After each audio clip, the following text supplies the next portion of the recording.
ছিল মুখে কালো মাস্ক পরিয়ে, এরপরে বলে যে বুয়েটের যে 24 জন ছাত্র তারা তো শিবির করে, তুই জানিস না?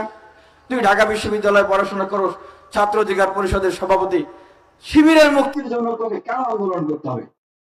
তখন বললাম যে কে শিবির করে আর কি করে সেটা বিষয় না, সবার আগে পরিচয় হলো আমরা শিক্ষার্থী, আমরা বিশ্ববিদ্যালয়ের ছাত্র, এটা হলো আমাদের অধিকার। প্রতিবাদ করেছি। ছাত্র শিবিরের সাথে ছাত্র অধিকার পরিষদের সহযোগিতার আরেকটি কথা বলবো, এই যে আমরা কোটা সংস্কার আন্দোলন 24-এর এবং গণ অভ্যুত্থান দেখছি, যেদিন সন্ধ্যায় ঢাকা বিশ্ববিদ্যালয় লাইব্রেরিতে আন্দোলনটির সূচনা হয়, সেদিন আমাকে আব্দুল হান্নান মাসুদ ফোন দিল যে ভাই আন্দোলন তো শুরু হয়েছে, আপনি কোথায় আসেন? এই আন্দোলন তো আমার 18 সালে শুরু করছেন, আপনার কি দরকার? ঠিক আমি আসার পথে বাংলাদেশ ইসলামী ছাত্র শিবিরের বর্তমান যিনি সাধারণ সম্পাদক আছেন, জেনারেল সেক্রেটারি জাহিদ ভাইকে ফোন দিলাম যে ভাই আমি কিন্তু কালকে রাজপথে থাকবো, আমি কিন্তু কালকে বিশ্ববিদ্যালয় আন্দোলন করব। আর এই আন্দোলন কিন্তু সরকার পতনের সম্ভাবনা, সমূহ সম্ভাবনা রয়েছে, কারণ আমরা জানি এই আন্দোলন আমরা ক্রিয়েট করেছি।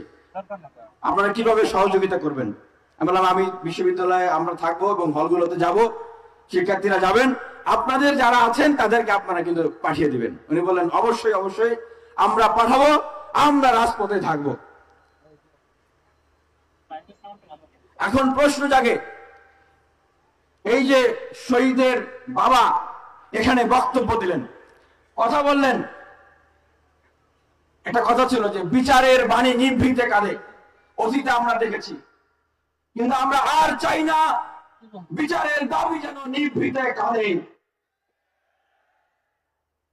আমরা বিচার চাই, কিন্তু দেখছি এই অন্তর্বর্তীকালীন সরকারের সময় যারা শেখ হাসিনাকে পালিয়ে যেতে দিয়েছে, এই কিলার মাস্টার মাইন্ড, গুম খুন হত্যার যে গডমাদার তাকে পালিয়ে যেতে দিয়েছে, তারাও কিন্তু এখন সরকারের ভিতরে আছে, আছে না?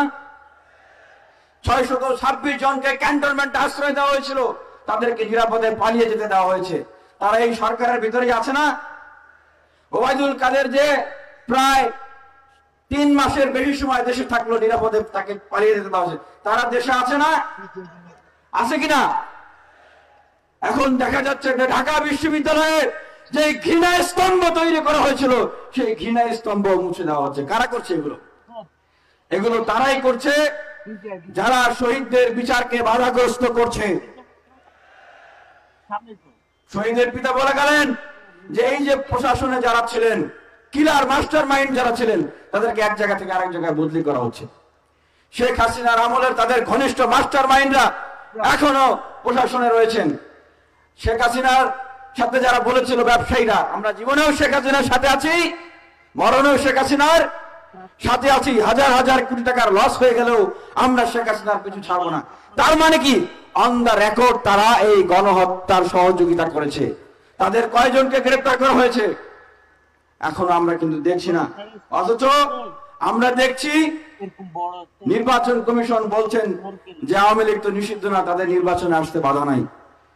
আমরা স্পষ্টভাবে বলতে চাই যে বিচারের আগে, তাদের বিচারের আগে কোনোভাবেই তাদের পুনর্বাসনের কোন ষড়যন্ত্র করলে এই শহীদের কাফেলা, এই শহীদের যে তামান্না নিয়ে এখনো বাংলাদেশে লক্ষ লক্ষ তরুণ যুবকরা আছে, তারা কিন্তু মেনে নেবে না। সর্বশেষ বলতে চাই, আমরা এখনো সংকটের ভিতরে আছি। আমরা আওয়ামী লীগকে বিতাড়িত করেছি। আওয়ামী লীগ মানে আওয়ামী লীগ না, আওয়ামী লীগ মানে হচ্ছে উগ্র হিন্দুত্ব জাতীয়তাবাদ। আওয়ামী লীগ মানে হচ্ছে সেই বিজেপি সরকারের উগ্র হিন্দুত্ব জাতীয়তাবাদ। আমরা এই জন্য স্লোগান শুরু করেছিলাম, দিল্লি না ঢাকা, ঢাকা ঢাকা। ঢাকা বিশ্ববিদ্যালয়ের সেই 1920 সালের স্লোগান এখন সমগ্র বাংলাদেশের মুক্তির স্লোগান। এই মুক্তিকে ধরে রাখতে হলে, স্বাধীনতাকে ধরে রাখতে হলে আমাদেরকে দুইটা ফ্রন্টে লড়াই করতে হবে, ফ্যাসিবাদী আওয়ামী লীগ এবং উগ্র হিন্দুত্ব জাতীয়তাবাদ। আমরা দেখেছি যে বাংলাদেশের ধর্ম বর্ণ নির্বিশেষে, হিন্দু বৌদ্ধ খ্রিস্টান মুসলমান দলমত নির্বিশেষে যখন সবাই জাতীয় ঐক্যবদ্ধতার জায়গায় রয়েছি, তখন ইসকনের নামে তারা ষড়যন্ত্র করছে বাংলাদেশে। এবং বাংলাদেশের স্বাধীনতার সার্বভৌমত্ব নিয়ে ভারতের প্রধানমন্ত্রী তিনিও ফেসবুকে লেখালেখি করছেন। আমরা স্পষ্টভাবে বলতে চাই, বাংলাদেশের স্বাধীনতা, সার্বভৌমত্ব এবং 24-এর অভ্যুত্থান রক্ষার জন্য আমরা লক্ষ লক্ষ তরুণ তরুণী শহীদের তামান্না নিয়ে অপেক্ষা করছি। আর দায়িত্ববোধের জায়গা থেকে এই কথাটি সর্বশেষ বলতে চাই যে জুলাই গণ অভ্যুত্থান হয়েছিল, সেই গণ অভ্যুত্থানের একটা ঘোষণাপত্র দরকার আছে। অবশ্যই সেটি এই অভ্যুত্থানে অংশগ্রহণ করা বৈষম্য বিরোধী ছাত্র আন্দোলন সহ প্রত্যেকটি রাজনৈতিক ছাত্র সংগঠনকে সাথে নিয়ে এবং প্রত্যেকটি ফ্যাসিবাদ বিরোধী লড়াইয়ে অংশগ্রহণ করা প্রত্যেকটি রাজনৈতিক দলকে সাথে নিয়ে সেটি করতে হবে এবং সেটি অবশ্যই ফ্যাসিবাদের দোসরদেরকে সাথে নিয়ে সেই ঘোষণা দেওয়া চলবে না। বিপ্লবী মোড়ে সরকারকে অ্যাকশন গ্রহণ করতে হবে। সর্বশেষ বলতে চাই, দেশ এবং দেশের সার্বভৌমত্ব, দেশমাতৃকা রক্ষার্থে বলতে চাই, বিপ্লব অথবা মৃত্যু, মাতৃভূমি অথবা মৃত্যু।